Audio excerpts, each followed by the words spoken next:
ప్రభువైన యేసుక్రీస్తు పేరిట మీ అందరికి వందనాలు. ఈరోజు మనం మాట్లాడుకోబోయే అంశం ఆదియందు వాక్యముగా ఉన్న దేవుడు అనే అంశం మీద మనం మాట్లాడుకోబోతున్నాం. ముందుగా ఒకటో యోహాను రాసిన సువార్త 1వ అధ్యాయం 1వ వచనం మనం గమనించినట్లయితే, ఆదియందు వాక్యము ఉండెను, వాక్యము దేవుని యొద్ద ఉండెను, ఆ వాక్యమే దేవుడై ఉండెను. మనం మూల వాక్యంగా ఈరోజు మనం తెలుసుకొనబోతున్నాం. ఆదియందు వాక్యము ఉండెను, వాక్యము దేవుని యొద్ద ఉండెను, ఆ వాక్యమే దేవుడై ఉండెను. ఆ మాటలు మనం చదువుకుంటున్నాం. ఆదియందు వాక్యముగా ఉన్నాడు దేవుడు. ఆ వాక్యమే దేవుడిగా ఉన్నాడు. ఆయన ఆదియందు భూమి ఆకాశంలో సృజించినప్పుడు ఆయన ఆత్మ జలముల పైన అల్లాడుచుండెనని ఆదికాండ గ్రంథంలో 1వ అధ్యాయంలో మనం చూస్తున్నాం. ఆయన వాక్ చేత సమస్తాన్ని సృజించినాడు. ఆయన స్వరం చేత, ఆయన వాక్ చేత సమస్తాన్ని, ఆ సృష్టిని, సమస్త యావత్తును సృజించి సమస్త సృష్టిని తన ఆధీనంలోకి, తన పోలికలో, తన స్వరూపంలో ఉన్న మానవుని మాత్రం ఆయన స్వహస్తాలతో నిర్మించినాడు. ఆయన మొదటగా ఆదియందు ఆయన వాక్యంగా ఉన్నాడు. ఆయన వాక్యం చేతనే సమస్త ప్రపంచంలో సమస్తాన్ని మనకు సృజించినాడు. తాను తన స్వరూపంలో, తన పోలికలో చొప్పున మానవుని మాత్రం తన స్వహస్తాలతో తన మట్టి బొమ్మగా చేసి తన ఆకారాలు తన పోలికలో నిర్మించుకున్నాడు అని ఆదికాండంలో 1వ అధ్యాయం 2వ అధ్యాయంలో మనం చూస్తున్నాం. ఆయన ఆదియందు వాక్యంగా ఉన్నాడు. ఆ వాక్యము దేవుని యొద్ద ఉండెను, ఆ వాక్యమే దేవుడై ఉండెను. ఆయన ఆదియందు ఆయన సమస్త ప్రపంచాలను, సమస్తాన్ని సృజించినప్పుడు ఆయన ఆత్మ జలముల పైన చున్నదంటున్నాడు ఆదికాండంలో. నేను ఇక్కడ అంటున్నాడు, యోహాను సువార్తలో అంటున్నాడు. యోహాను సువార్త 16వ అధ్యాయం 28వ వచనంలో, నేను తండ్రి వద్ద నుండి బయలుదేరి వచ్చి ఉన్నాను మరియు లోకంను విడిచి తండ్రి వద్దకు మరలా వెళుచున్నానని వారితో చెప్పాను. అక్కడ యూదులు, పరిసయ్యులు, సద్దూకయ్యులతో యేసుప్రభువారు అక్కడ వారి యొక్క సందేహాన్ని నివృత్తి చేయడానికి, వారి యొక్క సందేహాన్ని తెలియపరచడానికి వారికి చెప్తున్నారు. వారిలో ఉన్న సందేహాన్ని, వారిలో ఉన్న అనుమానాన్ని నివృత్తి, వారిలో ఉన్న అనుమానాల్ని స్పష్టం చేయడానికి విధంగా చెప్తున్నాను. నేను తండ్రి యొద్ద నుండి బయలుదేరి వచ్చినాను, మళ్ళీ నేను తండ్రి యొద్దకు వెళ్ళవలసి వచ్చినదని వారితో చెప్పాను. అక్కడ ఉన్న యూదుల, పరిసయ్యులు, సద్దూకయ్యులతో ఇవన్నీ అద్భుతం, సూచక్రియలు ఏ విధంగా చేస్తున్నామని ఆయన మీద అనేకమైన ఆరోపణలు ఆయన చేసినారు. అయితే ఆయన అంటున్నాడు, నేను తండ్రి యొద్ద నుండి బయలుదేరి లోకంలోకి వచ్చినాను మరియు నేను లోకంను విడిచి తండ్రి యొద్దకు వెళుచున్నానని అక్కడున్న వారు యూదుల శాస్త్రులు, పరిసయ్యులు, సద్దూకయ్యులతో అక్కడ ఉన్న వారందరూ చెప్తున్నారు. ఆయన తండ్రి యొద్ద నుండి బయలుదేరి వచ్చి ఉన్నవాడు. ఆయన ఆదియందు వాక్యంగా ఉన్న దేవుడు. ఆయన సమస్త ప్రపంచాన్ని, సమస్తం భూమిలో ఉన్న సమస్తాన్ని సృజించినవాడు. ఆయన ఆది సంభూతుడు. ఆయన స్వయంభవుడు అంటే ఆయన మోషేకు ఆ నిర్గమక కాండంలో 3వ అధ్యాయం 14వ వచనంలో, నేను ఈ ప్రజలను ఏలటానికి నేను ఒక నాయకునిగా ఎన్నుకున్నాను, నువ్వు నా ప్రజలను పాలించాలి, నా ప్రజలను ఏలాలి, వారిని ఐగుప్తు బానిసత్వంలో నుండి విడిపించడానికి ఒక నాయకుడుగా నిన్ను ఎన్నుకున్నాను అన్నప్పుడు, నేను నోటి మాంద్యం గలవాడిని ప్రభు, నేను వారితో నేను మాట్లాడలేను అన్నప్పుడు ప్రభు అంటున్నాడు, నేను ఉన్నవాడును అనువాడును నీకు శక్తి కలగజేస్తాను. ఉన్నవాడు అనువాడు అంటే ఆయన స్వయంభవుడు. అంటే తనకు తానుగానే ఉన్నవాడు. ఆయనను ఎవరు నిర్మించలేదు, ఆయనను ఎవరు పుట్టించలేదు. కాబట్టి ఆయన తనకు తానుగానే ఉన్నవాడు, స్వయంభవుడు. కాబట్టి నేను ఉన్నవాడును అనువాడును, ఆది సంభూతుడను, కడపటి వాడను నేనే, మొదటి వాడను నేనే, ఆదియు నేనే, అంతము నేనే అయి ఉన్నానని చెప్తున్నాడు. కాబట్టి నేను ఉన్నవాడును అనువాడును, ఆదియందు వాక్యముగా ఉన్న దేవుడు అని అంటున్నాడు. ఎబ్రీ రాసిన గ్రంథాలు 1వ అధ్యాయం 8 నుంచి మనం గమనించినట్లయితే, 1వ అధ్యాయం 8 నుంచి వచనాలలో, గాని తన కుమారుని గురించి అయితే, దేవా నీ సింహాసనం నిరంతరం నిల్చును, నీ రాజదండము న్యాయార్థమైనది, నీవు నీతిని ప్రేమించితివి, దుర్నీతిని ద్వేషించితివి, అందుచేత దేవుడు నీ తోడి వారి కంటే నిన్ను హెచ్చించినట్లుగా ఆనంద తైలంతో హెచ్చించును. నిన్ను దేవదూతల కంటే, దేవుళ్ళ కంటే, వారందరికంటే నిన్ను మహోన్నతంగా సృజించినట్టు దేవుడు తానే తనకు వస్తున్నాడు. తన త్రిత్వంలో ఏకత్వమైన దేవుళ్ళు మాట్లాడుకుంటూ, సంబోధించుకుంటూ చెప్పుకుంటూ వస్తున్నాడు. నీవు నీతిని ప్రేమించితివి, దుర్నీతిని ద్వేషించితివి ప్రభా, నీ తోడున్న వారందరికంటే నిన్ను దేవదూతల కంటే వారికంటే నేను మహోన్నతునిగా నిన్ను హెచ్చించుకున్నాను అంటున్నాడు. మరియు ప్రభువా, నీవు ఆదియందు భూమికి పునాది వేస్తివే, ఆకాశములు కూడా నీ చేతి పనులే. అవి నశించును గాని నువ్వు నిలిచియుందువు. అవన్నీ వస్త్రం వలె పాత గిల్లును గాని నువ్వైతే ఉత్తరీయం వల్లే వాటిని మడిచివేతువు. అవి వస్త్రం వల్లే మార్చబడును గాని నువ్వు ఏకరీతిగా ఎన్ని కాలాల్లో అన్ని సమయాలలో నువ్వు ఏకరీతిగా ఉన్నవాడు ప్రభువా. నీ సంవత్సరములు తరగవని చెప్తున్నాడు. అయితే నేను నీ శత్రువులను నీ పాదములకు పీఠంగా చేయ వరకు నా కుడిపార్శ్వన కూర్చునమని త్రిత్వంలో ఏకత్వమైన దేవుళ్ళు ఇక్కడ సంభాషించుకుంటూ మాట్లాడుతున్నారు. అయితే నేను నీ శత్రువులను పాదపీఠంగా చేయ వరకు నీవు నా కుడిపార్శ్వన కూర్చుండమని ఎవరి గురించి అయితే చెప్పినో ఆయనే తండ్రి, ఆయన యేసుక్రీస్తు ప్రభువారని చెప్పుకుంటూ హెబ్రీ రాసిన గ్రంథకర్త చెప్పుకుంటూ వస్తున్నాడు. అయితే నా కుడి పార్శ్వన కూర్చుండు అంటున్నాడు. ఆయన కుమారుడు తండ్రి యేసుక్రీస్తు ప్రభువారు తండ్రి యొక్క కుడి పార్శ్వన కూర్చొని మన కొరకు ప్రార్థనలు, యాచనలు, విజ్ఞాపన చేసుకుంటూ, నరులారా నీకు పాపను పరిశుద్ధపరచుకుంటూ నా యొద్దకు రండి, నేను మీ కొరకు సిలువ వేయబడ్డాను, మీ యొక్క పాపాలను శాపాలను మీరు రుచి చూసినాను, నేను నా యొక్క పాపాలు కడుక్కొని నా యొక్క నిత్య జీవంలో చేర్చుకొని ప్రయాసపడి భారం మోచుకున్న సమస్త జలాన్ని లోకాన్ని ఎంతో ప్రేమించినాడు కాగా తన అద్వితీయ కుమారుని అందు ఎవరైతే విశ్వాసం ఉంచుతారో వారి అందరినీ నశించక నిత్య జీవం పొందినట్లు ఆయన వారిని అనుకరిస్తానని చెప్పుకుంటూ వస్తున్నారు. కాబట్టి ఆయన తన యొక్క ప్రణాళిక ద్వారా కుమారుని భూలోకానికి పంపించి భూలోకంలో మానవుల యొక్క పాపాలను శాపాలను పోగొట్టడానికి నరమాతృగా తన కుమారుని పంపించినాడు మన కోసం. అయితే 13 రాసిన గ్రంథంలో 13-8 యేసుక్రీస్తు నిన్న నేడు ఒకటే రీతిగా ఉన్నవాడు. ఆయన యుగంలో ఒకటే రీతిగా ఉన్నవాడు. ఆయన మార్పు చెందినవాడు, మార్పు లేనివాడు. ఆయన ఎల్ల కాలాల్లో, అన్ని కాలాల్లో, అన్ని సమయాల్లో ఒకటే రీతిగా ఉన్నవాడు. కాబట్టి ఆయన ఎల్లప్పుడూ కృప చూపించుకుంటూ, కనికరం చూపించుకుంటూ, నరులారా ఆయన యొక్క పాపాలు కడుక్కొనుడని చెప్పుకుంటూ వస్తున్నాడు. 1 యోహాను రాసిన గ్రంథంలో 5-7 సాక్ష్యం ఇచ్చువాడు ఆయన ముగ్గురు అనగా ఆయన సాక్ష్యం ఇచ్చిన త్రిత్వంలో ఏకత్వమైన దేవుడు అంటున్నాడు. అనగా ముగ్గురు అనగా ఆత్మయు రక్తమును నీళ్ళు ఈ ముగ్గురు ఏకమై ఉన్నారు. ఈ ముగ్గురు ఏ విధంగా ఏకమై ఉన్నారో తండ్రి, కుమారు, పరిశుద్ధాత్మలు కూడా ఆ విధంగా ఏకమై ఆయన కుమారుని భూలోకానికి పంపించి తన పరిశుద్ధాత్మ వరాన్ని, పరిశుద్ధ లేఖనాన్ని మనకు అనుగ్రహించినాడని చెప్పుకుంటూ వస్తున్నాడు. యోహాను రాసిన పత్రిక 1:18 ఎవడైనాను ఎప్పుడైనాను దేవుని చూడలేదు, తండ్రి రొమ్మునున్న అద్వితీయ కుమారుడే ఆయనను బయలుపరిచినని చెప్పాను. కాబట్టి ఎవడు ఎప్పుడు దేవుని చూడలేదండి. మనం నాకు దర్శనాన్ని కల్పిస్తున్నాడు, దేవుడు చూస్తున్నాం నేను అని అంటున్నాను, కానీ ఎవడు ఎప్పుడు దేవుని చూడలేడు. కాబట్టి దేవుడు చూచిన ఏ నరుడు బ్రతకజాలడు అంటున్నాడు. ఆయన అగ్ని అయి ఉన్నాడు, దహించు అగ్ని అయి ఉన్నాడు. ఆయన చూసిన ఏ నరుడు బ్రతకజాలడు లేడు అంటున్నాడు. కాబట్టి మన యొక్క సొంత రక్షణను భయంతోను వణుకుతోను మనం కొనసాగించాలి. ఆయన గారు నిత్య జీవనం అందుకోవడానికి మరణ పర్యంతం వరకు మన యొక్క స్వయం రక్షణను భయంతో వణుకుతో మీరు కొనసాగించాలని చెప్పుకుంటూ వస్తున్నాడు. తిమోతి రాసిన మొదటి తిమోతిలో 3:16 నిరాపేక్షంగా దైవభక్తిని గురించిన మర్మము బహు గొప్పదై ఉన్నది. ఆయన సశరీరుడుగా ప్రత్యక్షుడు, ఆయన ఆత్మ విషయమున నీతిపరుడని తీర్పునందెను అంటున్నాడు.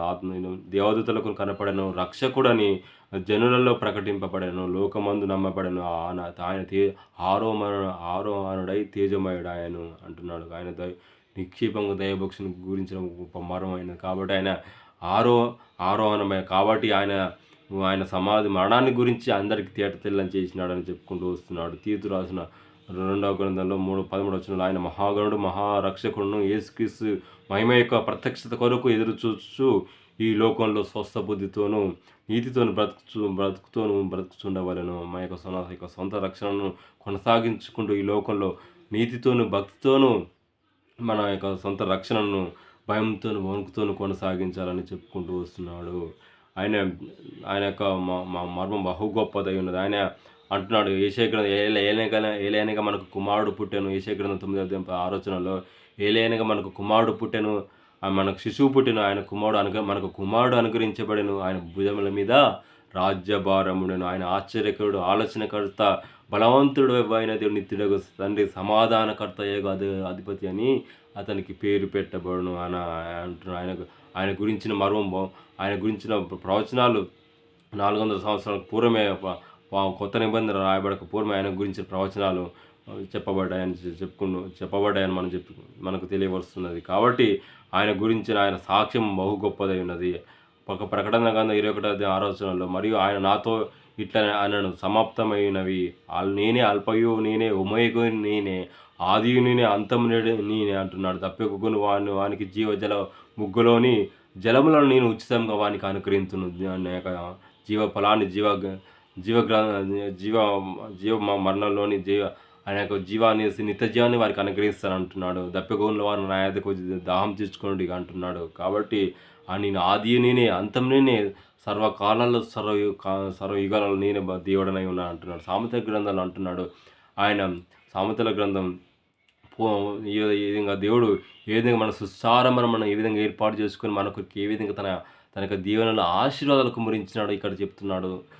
సామెతల గ్రంథంలో 8వ అధ్యాయంలో 22వ వచనం నుంచి, పూర్వకాలమందు తన సృష్టారంభమున తన కార్యములలో ప్రథమ ఫలమైన దానికి యెహోవా నన్ను కలుగజేసెను. ప్రథమ ఫలంగా పూర్వకాలమందు మనను సృష్టారంభమున ప్రథమ ఫలంగా దేవుడు మనకు కలుగజేసినాడు అంటున్నాడు. కాబట్టి సృష్టి ఏర్పడక మునుపు, సృష్టి చేయబడక మునుపు, పూర్వకాలమందు సృష్టారంభంలోనే దేవునిలో ఉన్నమాట. మనం నేనే అక్కడ నువ్వు భూమికి ఆకాశం చేయబడక మునుపు నేను అక్కడ ఉంటుంది ప్రభా అంటున్నాడు. అనాది కాలం మొదలుకొని భూమి ఉత్పత్తి అయిన కాలమునకు పూర్వం నేను నియమింపబడుతున్న. భూమి ఉత్పత్తి అయిన కాలమునకు పూర్వము అంటే భూమి పుట్టక మునుపు మనం ఉన్నామంట అంటున్నాడు. నేను భూమి పుట్టక మునుపు ఆయన ఆత్మలో అనువులుగా ఉన్నాము. ఆయన ఆత్మలో ఆయన ద్రాక్షవల్ల నేను తీగలు నాలో అంటుకట్టబడాలంట. ఆయన పెద్ద ఆత్మ ఉన్నాడు. ఆయన మనలో మనకు చిన్న ఆత్మలుగా మనకు అనుగ్రహించాడు. ఆయనలో ఉన్నాం. కాబట్టి పూర్వకాలమంతా భూమి పునాదులు వేయబడక పూర్వమే మనం ఆయనలో ఉన్నామని చెప్పుకుంటూ వస్తున్నాం. ఆయన పెద్ద ఆత్మ, మనం చిన్న చిన్న ఆత్మలుగా మనం ఉన్నాం. కాబట్టి ఆయన ఆత్మను మనకి ఇచ్చినాడు. ఆయన ఆత్మను ఊది నడు జీవాత్మ ఊదగా జీవించి ఆయన మట్టి బొమ్మగా చేసుకొని ఒక ఆకారాన్ని ధరించి, ఆకారంలో ఆయన స్వరూపాన్ని పోలికను మనకు దయచేసి ఆయన ఊపిరిని దయచేసినాడు. ఆయన ఆత్మను ఊదినాడు. కాబట్టి ఆయన పెద్ద ఆత్మ అయినాడు, మనం చిన్న ఆత్మ. అందుకనే ఆ పరమాత్ముడు ఆయన మన ఆత్మలకు మనకు దయచేసినాడు. ఆయన యొక్క పెద్ద ఆత్మ అయినాడు. మనం చిన్న పిల్లలుగా మన ఆత్మలుగా మనం ఆయనలో ఉన్నామని చెప్పుకుంటూ వస్తున్నాడు. ఆయన అనాది కాలం మొదలుకొని మొదటి నుండి భూమి ఉత్పత్తి అయిన కాలమునకు పూర్వము, భూమి ఉత్పత్తి అయిన కాలమునకు పూర్వమే మనం నియమింపబడ్డామంట. అంటే భూమి పుట్టక ముందే మనం ఆయనలో ఉన్నాము. ఆయన ఆయన ఆయన ఆయన పరమాత్ముడైన పరమాత్మలో మనం మనం ఒక దినంలో ఎత్తబడే సమయంలో ఆయన పరమాత్మలో మనం ఐక్యం కావాల్సిన వారమై ఉన్నాం. కాబట్టి ఆయన పెద్ద ఆత్మ అయి ఉన్నాడు. మనం చిన్నపిల్లగా మన ఆత్మను ఆయన మట్టి బొమ్మగా చేసుకుని తన జీవాత్మను మనలో ప్రవేశపెట్టినాడని చెప్తున్నాడు. ఈ విధంగా ఇంత స్పష్టమైన ఆ మాటలు దేవుడు నాకు అనుగ్రహించినందుకు వందనాలు చెల్లిస్తున్నాను. ప్రవాహ జలం లేనప్పుడు, నీళ్ళతో నిండిన ఊటలు లేనప్పుడు నేను నియమింపబడితిని ప్రభా అంటున్నాడు. ప్రవాహ జలములు లేనప్పుడు, నది జలాలు లేనప్పుడు నేను నియమింపబడితిని ప్రభా. భూమి పుట్టక మునిపే, భూమికి పుట్టక పూర్వమైన నేను నియమింపబడి నీ వద్ద ఉన్నాను ప్రభా. నీలో ఉన్నాను ప్రభా. నీలో ఉన్నాను, నీ అందే ఉన్నాను ప్రభా అంటున్నాను. పర్వతంలో స్థాపింపబడక మునుపు, కొండలు రవంతవి చేయబడక మునుపు నేనే ఉన్నాను ప్రభా. భూమికి దానికి మైదానములను చేయబడక మునిపే మునుపు అయితే ఆయన మైదానములు చేయబడక మునుపు నేను నేలమట్టిని రవంతయు చేయబడక మునిపే నేను ఉంటుంది ప్రభా అంటున్నాడు. ఆకాశ విశాలం స్థిరపరచినప్పుడు, మహాజలముల మీద మండలములు నిర్మించినప్పుడు నేను అక్కడ ఉంటుంది ప్రభా అంటున్నాడు. చూడండి, భూమికి పుట్టక పూర్వమే నేను మహాకాశంలో స్థిరపరచినప్పుడు, మహాజలములను మండలములను ఏర్పరిచి, ఏ ఆకాశము ఏ మహాకాశంలో లేనప్పుడు నేను నీ యొద్ద ఉన్నాను ప్రభా. నీలో ఐక్యమై ఉన్నాను ప్రభా అంటున్నాడు. కాబట్టి ఆయన ఐక్యమై ఉన్నాడు. కాబట్టి ఆయన మనలో రాకడలు ఎత్తబడే గుంపులో మనం ఆయన పరమాత్మలో మన ఆ యొక్క ఆత్మ పరమాత్మలో ఐక్యం కావాల్సిన వారంగా ఉన్నాం. కాబట్టి ఆయన ఇచ్చే నిత్య జీవాన్ని, నిత్య రాజ్యాన్ని మనం పొందుకోవాలని చెప్తున్నాడు. ఆయన పైన ఆకాశం స్థిరపరిచినప్పుడు, జలాధారణ ఆయన బిగించినప్పుడు, జలములు తన సరిహద్దులో మేరకుండినట్లు ఆయన సముద్రం పొలిమేరలను ఏర్పరిచినప్పుడు, భూమి యొక్క పునాదులను ఏర్పరిచినప్పుడు నేను ఆయన యొద్ద ప్రధాన శిల్పినై ఉన్నాను అంటున్నాడు. ఆయన యొద్దనే ఉన్నాను, ఆయనలో ఉన్నానని అంటున్నాడు. కాబట్టి మేము ఆయన మనం ఇప్పుడు నువ్వు తల్లి గర్భంలో ఇప్పుడే నువ్వు పుట్టినావు అనుకుంటున్నావా? నీవు ఆయన యొద్ద ఉన్న తండ్రి యొద్దనే నువ్వు ఆకాశాలు మహాకాశంలో ఏర్పరిచినప్పుడు, భూమికి పునాదులు ఏర్పరిచినప్పుడు ఆయనలో ఉన్నాం. ఆయనలో ఐక్యంగా ఉన్నాం. కాబట్టి నువ్వు ఇప్పుడు నీ తండ్రి, నా తల్లి అని చెప్పుకుంటున్నావు. ఎవరు అందుకని అంటున్నాడు ఆయన సిలువ వేసే సమయంలో ఎవరున్నారు నా తల్లి, ఎవరు నా తండ్రి అని చెప్పుకుంటూ ఆ మహోన్నత నా తండ్రి పంపించిన వాని ఏందని ఆయన నా తండ్రి చిత్త ప్రకారమే చేయించున్నాను, కానీ నేను ఎవరి చిత్త ప్రకారం చేయట్లేను. ఎవరు నా తల్లి, ఎవరు నా తండ్రి, నా తండ్రి చిత్త ప్రకారం చేస్తున్నాను. పలుమార్లు ఆయన సిలువ వేయబడిన తరుణాలను కూడా చెప్పుకుంటూ వస్తున్నాడు. ఆయన అంత గొప్ప మహాదేవుడును మహాగరుడనై ఉన్నాడని చెప్పుకుంటూ వస్తున్నాడు. ఆయన యోహాను సువార్త 10వ అధ్యాయంలో 30 నుంచి నేను తండ్రియును నేను ఏకమై ఉన్నానని వారితో చెప్పాను. విధులు ఆయన కొట్టవాలని మరల రాళ్ళు చేతులు పట్టుకొనగా నేను యేసు తండ్రి యొద్ద నుండి అనేకమైన మంచి క్రియలను మీకు చూపించి తిని వాటిలో ఏ క్రియ నిమిత్తం నన్ను రాళ్ళతో కొట్టుదని వారిని అడిగాను. అందులో నువ్వు మనుషుడవై ఉండి దేవుడు నన్ను చెప్పుకొనొచ్చు గనుక దేవదూషణ చేసినందుకు నేను రాళ్ళతో కొట్టుదునని చెప్పాను. కాబట్టి ఎవరు నమ్మలేరని నేను ఆయన ఆ స్వజనుల యొద్దకు వెళ్ళినా కానీ వాళ్ళు ఎన్నో మహత్కార్యాలు గొప్ప కార్యాలను చేసిన కానీ వారు నమ్మలేదు. వీడు దయ్యం పట్టినవాడు, వీడు వెర్రివాడని చెప్పుకుంటూ ఆయన వేళన చేసినాడు. ఎంతో అవమానం పొందినాడు. ఆయన పుడిగుద్దులు గుద్దినారు. ఆయన అవమానం చేత ముగివేసినారు. మన చేత కొరడాల చేత ముగివేయబడ్డాడు. కాబట్టి మన చేత ఎంతో వేదన బాధను అనుభవించి మన కొరకు మన పాపాల కొరకు, మానవాళి పాపాల కొరకు ఆయన బలియాగంగా చేయబడ్డాడని చెప్పుకుంటూ వస్తున్నాడు.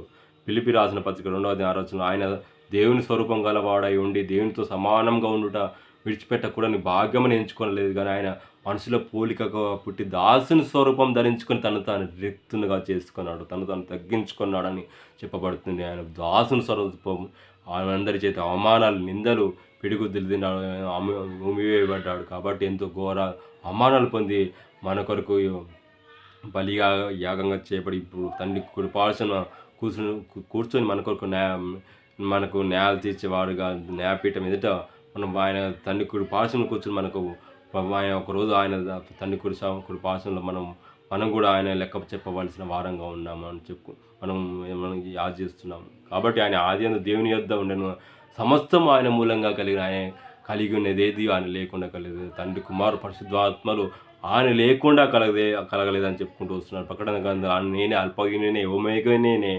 వర్తమాన భూత భవిష్యత్ కాలంలో ఉండేవాడు నేనని సర్వాధికారి నాకు దేవుడు ప్రభువు సెలవిస్తున్నాడని చెప్తున్నా. ఆయన ఆది నేను అంతం నేనే దప్పుగబ్బుని వాళ్ళ నా దగ్గర వచ్చి దాహం తీర్చుకొని అంటున్నా. ఆయన ఆదియందు భూమి ఆకాశం సృజించిన దేవుడు, ఆయన మహోన్నతుడు, ఆయన ఆదియందు స్వయంభవుడుగా నేను ఉన్నవాడను అనువాడను అంటున్నాడు. యోహాను సువార్తలో 17వ అధ్యాయం 5వ వచనంలో నీ తండ్రి నేను లోకం పుట్టక మునుపు నీ యొద్ద నాకు ఏ మహిమ ఉండేనో ఆ మహిమతో నన్ను ఇప్పుడు నీ యొద్ద మహిమపరచమంటున్నాను. కాబట్టి తండ్రి యొద్ద లోకం పుట్టక మునిపే ఆయన తండ్రి యొద్ద ఉన్నాడు.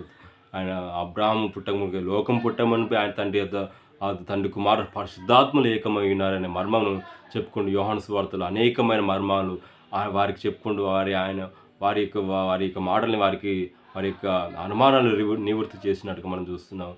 ప్రకటన గ్రంథంలో కూడా మనం ఆయన అన్నిటికన్నా సమస్తంగా ఉన్నవాడు, ఆయన సమస్తానికి ఆధారభూతుడు, ఆయన లేకుండా ఏమీ కలగలేదు, ఆయన అన్నింటినీ కలగజేసినవాడు అంటున్నాడు. కాబట్టి ఆయన ఉన్నవాడుగా అనువాడుగా వచ్చి ఉన్నాను, నన్ను సియోను కుమార్తె సువార్త ప్రకటించేవాడు, పర్వతంలో సువార్త ప్రకటించేవాడని ఆయన సువార్తను సువార్త ప్రకటించవలసిన భారం మన మీద మోపవలసి ఉంది అంటున్నాడు. యెషయా గ్రంథంలో 40వ అధ్యాయం 9 నుంచి సియోను సువార్త ప్రకటించుదన ఉన్నత పర్వతంలో ఎక్కుము యెరూషలేమా సువార్త ప్రకటించుదాన బలంగా ప్రకటించుము, భయపడక ప్రకటింపు, ఇదిగో ఆయన యూదా పట్టణంను ప్రకటించును, ఇదిగో ఆయన బావే తన పక్షంగా ఏలుచుండగా ప్రభు తానే శక్తి సంపన్నుడై వచ్చును, ఆయన ఇచ్చు బహుమానం ఆయన యొద్ద ఉన్నది, ఆయన చేయి ప్రతీకారము ఆయనకు ముందుగా నడుస్తున్నది అంటున్నాడు.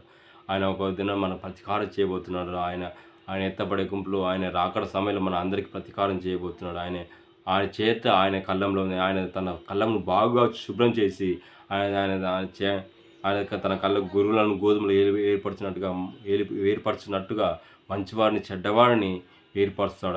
అప్పుడు మనం క్రీస్తు యొక్క న్యాయపీఠం ఎదుట మన యొక్క ప్రతి వానికి తగిన మెప్పు, ప్రతి వానికి వారి క్రియల చొప్పున ప్రతి వానికి తీర్పు తీస్తానని దేవుడి యొక్క మాటలు సెలవిస్తున్నాడు. కాబట్టి ఆయన ఇచ్చే బహుమానాన్ని పొందడానికి, ఆయన ఇచ్చే నిత్య రాజ్యంలో చేరడానికి మనం ఎంతో ఎంతో ముందుగా ఆయన రాకడలో ఆయన నిత్య జీవాలు ఎత్తబడాలని దేవుడు తాను కోరుకుంటున్నాడు. కాబట్టి ఎవరైతే అంతవరకు ఎవరైతే నమ్మకంగా ఉంటారో వారికి నేను జీవకేటాన్ని నిత్య జీవాన్ని కలగజేస్తాను అంటున్నాడు. నేనే ఆది అంతమై ఉన్నాను, కాబట్టి నన్ను వెంబడించేవాడు చీకట్లో నడవక జీవపు వేలి కలిగి ఉండాలని చెప్పుకుంటూ వస్తున్నాడు. కాబట్టి ఆయన అన్నిటిని పుట్టించిన వాడు. కాబట్టి నన్ను పుట్టించి ఈ రీతిగా ఆయన స్వరూపాన్ని మనకి పోలికను ధరింపజేసినాడు. దాని నిత్య రాజ్యంలో చేరడానికి, నిత్య జీవాన్ని అనుగ్రహించడానికి తన కుమారుని వెనుదీయక అనుగ్రహించడానికి మన కొరకు సర్వ మానవాళి పాపాల కొరకు మనకు బలియాగం చేయబడ్డాడు. కాబట్టి ఆయన ఇచ్చే నిత్య జీవాన్ని, నిత్య రాజ్యాన్ని, నిత్య శ్వాసాన్ని పొందుకోవాలని దేవుడు మనకు కోరుకుంటున్నాడు. ఈ యొక్క వాక్యం దేవుడు దించిన కాక చిన్న పాట మనకు పాడుకొని దేని యొక్క వాక్యంలో ఆయన యొక్క మర్మాన్ని, ఆయన నిత్య జీవాన్ని ఈ విధంగా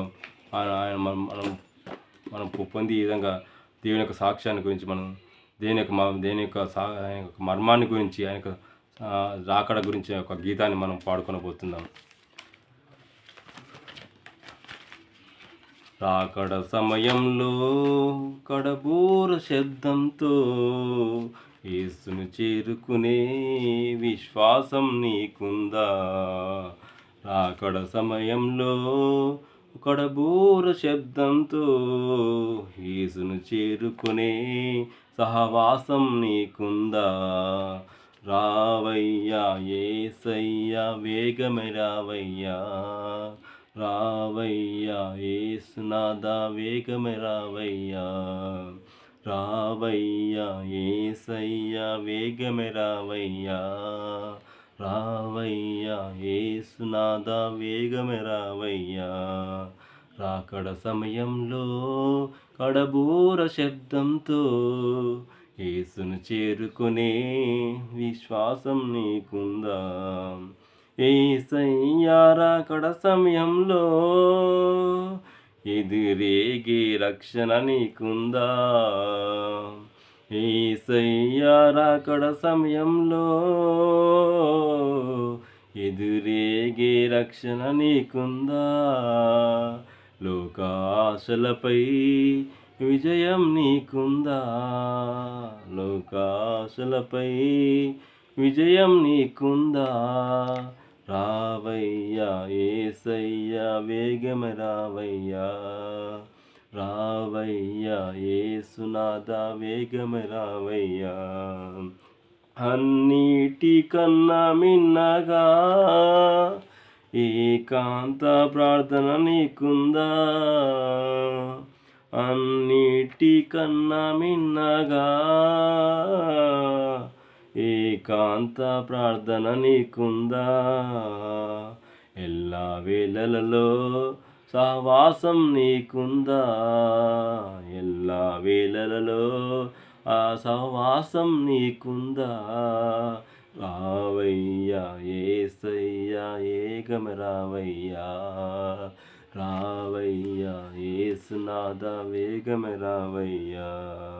శ్రమలోన సహనం నీకుందా? స్తుతించే నాలుక నీకుందా? శ్రమలోన సహనం నీకుందా? స్తుతించే నాలుక నీకుందా?